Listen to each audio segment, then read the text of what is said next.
Welcome to the Dice Tower, a series of video reviews about board and card games.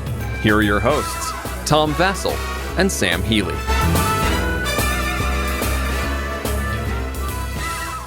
I think I should stick in some kind of angel. Because ladies and gentlemen, we've been waiting for this game a long time. At least it's not back here anymore. Shut up. Anyhow. This is Descent. Okay? A gigantic game, which I would slam on the table, but our microphone is there.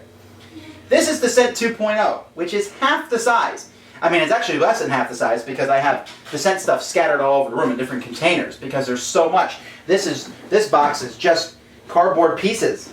I got all my monsters in 2 boxes somewhere else, and then I got all my chits somewhere else. Descent 2.0 is... C-H-I-T. Descent 2.0 basically doesn't throw Descent 1.0 out the window, but it is not really compatible. It looks the same, it plays very similar, and in fact there's an upgrade kit that you can get that will let you use all the heroes and all the monsters from the original game in this one. So don't fret, you can still use all that stuff. It's not like it's made it obsolete. Right. But at the same time it has made it obsolete because this is a new system. Mm-hmm. If you've played Descent before, you will pick this up like that. Because what I would just say is, here are the changes. Boom, boom, boom, boom. If you never played Descent before, then I'm definitely going to tell you to play this one because it's easier than Descent, actually. Yes. They took out some of the things that made Descent a little clunky. Yep. But is it better? Now's the time to find out. Now, I want to be able to do this within a reasonable amount of time. And so I'm not going to be constantly comparing this to Descent 1.0. We'll have to do that in a future time. You can just kind of catch the differences as time moves by. But in this game, one player is going to be an overlord and control monsters. There's a campaign, basically, where he's trying to stop the good guys from winning. The good guys, which could be up to 4 different heroes, are going to be moving around on this map, going to different places. This map is actually the back of this quest guide, which I really can't show you much of the inside of this quest guide because it will show you secret things, and you don't want to see secret things. But let's concentrate on what this game is about, and that would be the heroes first. So we're going to start, and we're going to look at just different aspects of the game, not going over every single point, but enough aspects to hopefully give you an idea of what the game's about. This is one of the heroes that you will get. There are many different heroes in the game.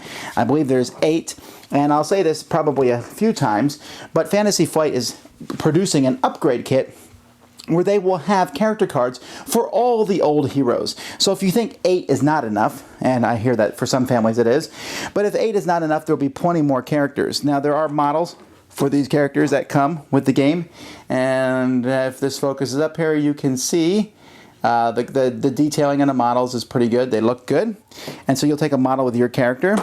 Now on these cards, there's several stats. You'll see at the top there with the shoe, we have their speed, and that's life points. That's how much fatigue, and this is defense. Let's take a moment and talk about defense. Defense is not a fixed number like it was before.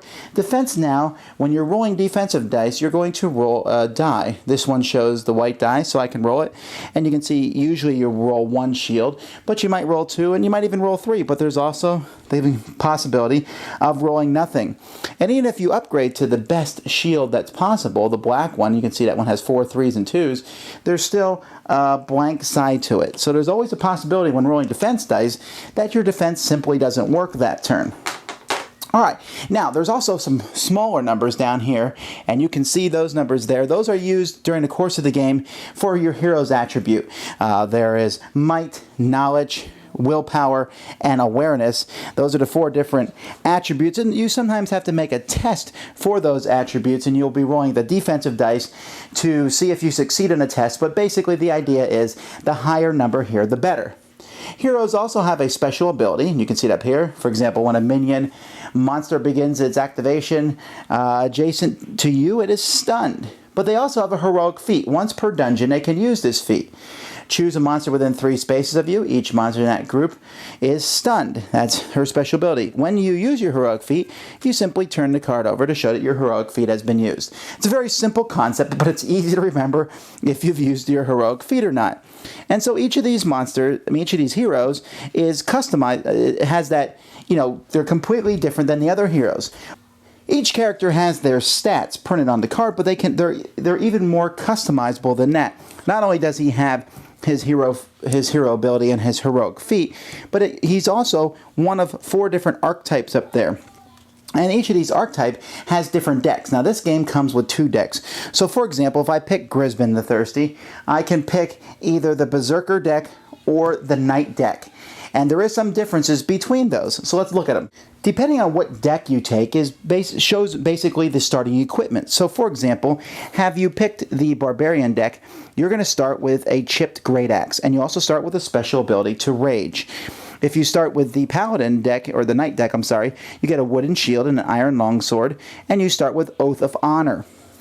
Now, these weapons, you can see the Iron Longsword and the Chipped Great Axe, will show you some dice. Let's take a closer look at one of the weapons, the Iron Longsword here. It shows how many hands it takes to hold it down here in the bottom, and since it only needs 1 hand, that's why this guy can also have the shield, while this one has 2 hands. And you can see that each of these dice has you roll a certain amount of dice for attacking. Now, in Descent, dice are used to attack and defend. You've already seen a defensive dice. Attacking dice are pretty neat. When you roll dice, you're trying to roll hearts, and different dice have different hearts on the sides of them. And so, for example, if I rolled this, I would do 5 points of damage to the opponent, minus the number of shields that they've rolled. The reason there's numbers on there is if you ever use a die for a ranged attack, you have to roll the range on the dice. So the more dice you have, the more range that you can use to attack with. Also, there's always a miss result on this blue die, and if you roll that, it doesn't matter what else you roll, how many extra dice you roll, you've missed. Now, some of the dice have a special lightning symbol on them.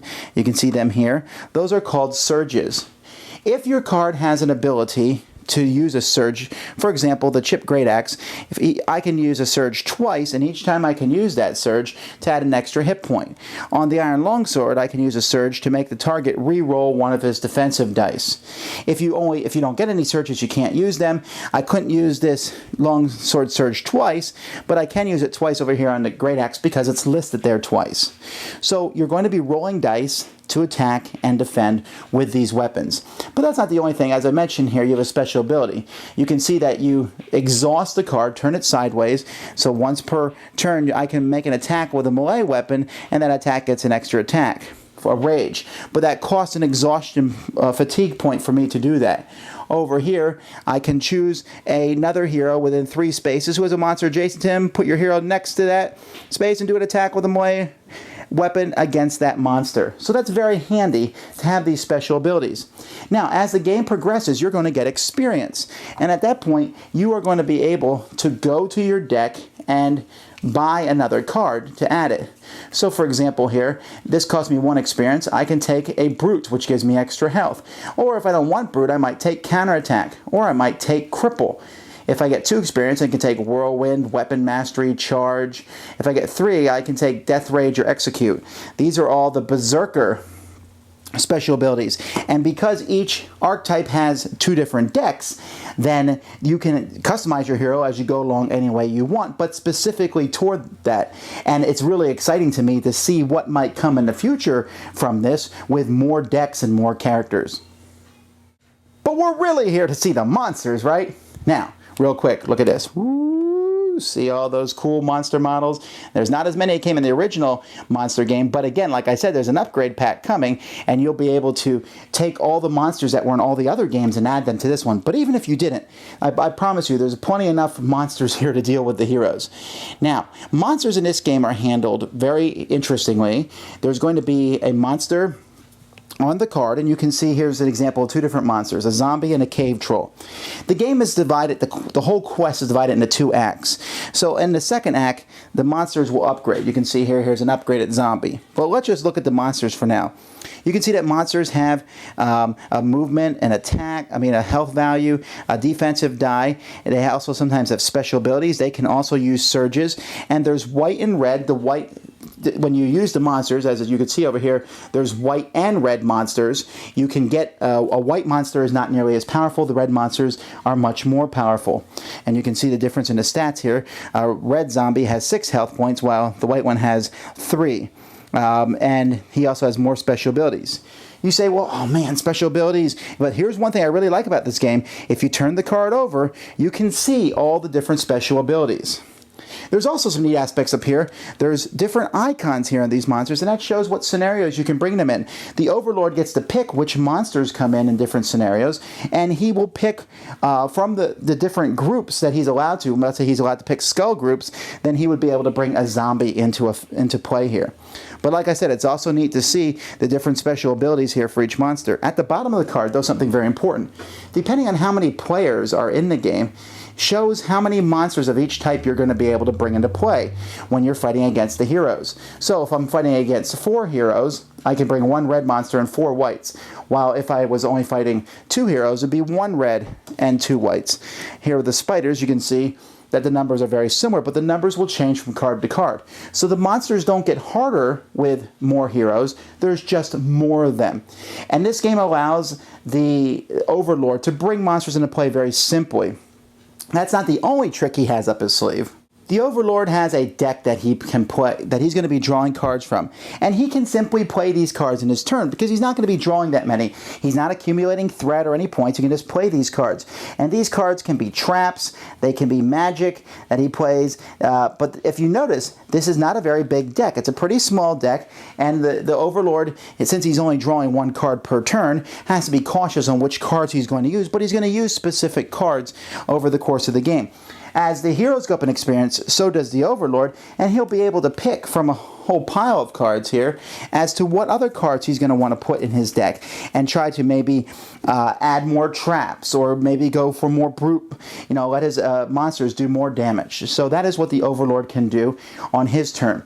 I haven't gone over a turn of a game, but basically the heroes go, then the Overlord goes, and the heroes go, then the Overlord goes. And they're going to be fighting and bashing on each other. If the monsters get killed, well, they're dead, although the Overlord can bring back more of them. If the heroes get killed, then they kind of respawn, but there's a possibility that they'll lose things when that happens. There's a lot of pieces in the box, and I'm deliberately not showing you a full-blown map because I want you to be surprised when you play the game for the first time. I don't even want to show you the initial map, but I do want to show you the map pieces themselves. They're double-sided and they're really good artwork. I really like how each piece really feels different than the other pieces. This one shows a well. This one here has a possible bridge or a house on it, and the other sides are like inside dungeons. And so what you'll be doing is you'll be putting these together. The game comes with several scenarios, but there's nothing stopping you from putting your own scenarios online. And so you can build your dungeon any way you want, and you can put doors in your dungeon that have to be opened. You can also see here some other counters. These are used for hit points, and these are used for fatigue. Heroes, basically on their turn, will be able to take 2 actions. They can move twice, they can move and attack, they can attack twice, and they're going to be able to use fatigue sometimes to move extra spaces or to do special actions. And so when you run out of fatigue and you have to take more fatigue, you'll lose hit points. There's also special things that can happen to a hero. He might get poisoned, and so there's a counter for all of those. But also there are now status cards. So when you're poisoned, you just take a poison status card and that tells you what it does. So one of the things I like about this game is the fact that when you take these status cards or all the different special abilities, you know exactly what happens. And while I mentioned the bad guys before and I showed you some of their cards for the bad guys, I did not mention that there are also like major bad guys that will show up. For example here, Lord Merrick Pharaoh, he can show up and he has different really powerful stats based on how many players are in the game. And so the players are going to be going through these, and they're not always going to be going through kill all the bad guys. Sometimes they might be rescuing prisoners, sometimes they're looking for treasure, sometimes they're protecting crops, sometimes they're stopping scouts. There's different things, and the maps are going to be different each time. And when you're going on these, like I said, you're going to be using this quest booklet. There's one quest that you start with, and there's one quest that you end with, but all the quests in between matter, and if you win or lose them as heroes depends on what happens in the next quest. The final quest can be quite difficult if you don't win a lot of the quests along the way. And so you have choices, but you notice there's little icons here on the board. As you pass those icons, there's a chance that you'll draw a card and you'll have some kind of encounter. Maybe a fight, maybe some damage, maybe a trap. Maybe you'll run across a guy selling some wares. And just like the other Descent, there is treasure and there's better weapons that you can get although there is not tons of them. If you notice, there's not a lot of these cards. You can get potions and things, but this game really simplifies everything. There's not 5 different kinds of potions. There's not 200 different weapons. There's not 600 different special abilities. Everything is simplified, but yet still offers a lot of variety. Now that's a quick basic overview of the game. I'm going to do another video in a couple weeks where I'll show you some differences between this and Descent 1, but hopefully this gives you enough of an overview of the game so you can see whether you would enjoy it or not. Now on to our opinions. Okay, this is an interesting thing here, because when I first got it, I was like, I looked at it and I said, oh, well, this is small. I was expecting another giant box. I was very excited about it, but I said, this is small. And then when I went and read through the rules, I was like, huh. You know, and I wasn't sure. When I first got Descent, I loved it. It was a fantastic game, but it kind of fell down for me after a while because it was so long and so drawn out. And then they came out with Road to Legend, which adds 200 hours to the game. And that doesn't make it shorter, but it let you put it into different sections, and it lets you put it into a quest system. In fact, Road to Legends is still one of the best expansions I've ever seen for a game. Yep. It completely changed how it played. Well, what they've done here is they basically, essentially put the Road to Legend expansion in this box, where you're playing little quests, and it's even cooler in this one because of just, instead of playing random quests, you play quests, and whether you win or lose determines which quest you go to next. Right. So, here's things that they changed about it that, you know, and then we'll give you our opinions on each of them. For one, defense is no longer automatic. Defense is dice. That is awesome. Yeah, it is cool. I love that because even if you have super strong defense, there's still a chance that something will get through. And I like that because before, you came up with 4 defense and it was like, oh, I can't even hit you, so why should I try? Steamroller. So that wasn't enjoyable. Some people might not like that, but I like that. They also cut the dice down to a much smaller amount. There's no longer all those black power dice, and then silver power dice and gold power dice. Right. I kind of miss the power dice. It was fun sometimes to roll 10 dice, but it is a much more manageable system, yes, I think. And in fact, that's kind of the whole focal point here, is this is a streamlined version of Descent. Very much so. It's just, it plays very smoothly, it plays very easily. I like it a lot. Yes. The monsters, it's kind of funny because since this is the 5th version of the game that's come out now, there was the original game in 3, they've used the big main monsters. They've used dragons, they've used giants. So the monsters in this game are a little odder than usual. You don't have your goblins and trolls, but you do have Ettins, which are neat. Yeah, that's cool. And then you have there is a dragon of sorts in the game. Yeah. One thing I really like about this game is the leveling up aspect. Again, they took out these huge random decks of cards, and instead of, you know, getting a random level up, now you have specific level ups that you can work for. Right. And taking a character and then picking one of the decks, that I love anything that lets me customize my guy. Right. And that's a huge plus for me. Yeah, that is very cool. What are some of the things you liked or didn't like? Well, really, I've liked everything that we've already talked about, so that's my list. One of the things that I kind of thought was kind of strange was their line of sight mechanic, where you draw a line from any square that you're, from any point of the square that you're standing on to any point of the square that you want to shoot to, and that just seemed kind of strange to me. I guess I'm too much of a wargamer in that aspect to where I want to go from center hex or center square to center hex and center square, and if you can find a clear line of sight that way, then you can shoot. The problem I have with it is that with the squares and with the terrain that the cardboard pieces have, there are clear places where you would not have line of sight, but you do because of this any part of the box to any part of the box. The way they have it worded. So that I found that kind of strange, and that kind of didn't sit well with me through the games. But, you know, it's a minor thing. It's a minor thing, and I'll grant that. I just didn't like it. Here's something I really, really liked. I really liked that the quests, you would have one side trying to accomplish a goal that wasn't necessarily kill all the bad guys or kill the other ones.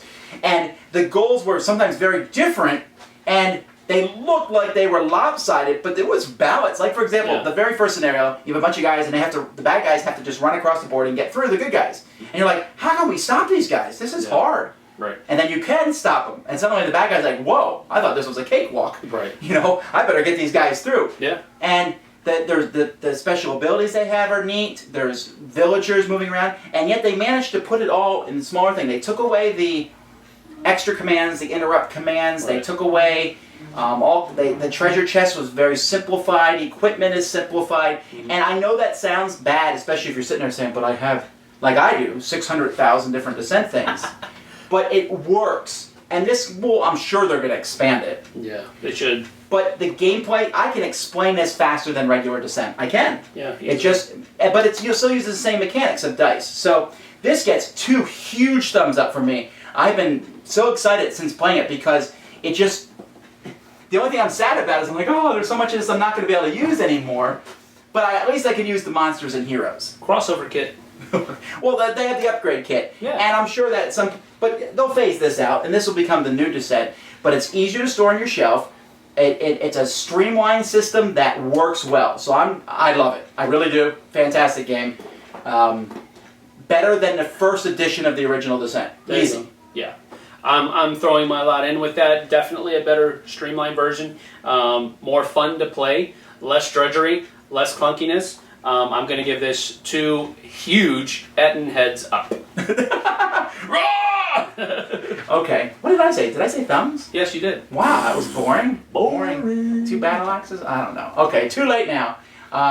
But I enjoyed this one quite a bit. So if you like the original Descent, I really think you're going to like this. You'll love it. It's less clunky. It's streamlined, and you might be like, but they took out this, they took out that. So what? It's okay. So what? And maybe in a future video, I'll go over the different changes in great detail. But we want to just get this overview for those of you who are on the fence. If you already own Descent, get it. I'm serious. Yes. Yes, it will replace Descent, but you'll be able to upgrade your stuff, and I think you'll like this better. And if you've never played Descent before, this is the hopping on point. Yes. So, best game of the year so far? Yeah, it's a reprint, so I don't know if we can say that. But best reprint. It's the most fun I've had playing a game this year so far. I think so. Thanks so much for watching the Dice Tower videos. Find more great videos and reviews, as well as our top-rated audio podcast at Dicetower.com. You can also find the latest board game news at Dicetowernews.com. I'm Eric Summerer, and you've been watching The Dice Tower. The Dice Tower is sponsored by Fun Again Games, the world's best game source. Fun Again Games has over 5,000 games available. Check them out at funagain.com.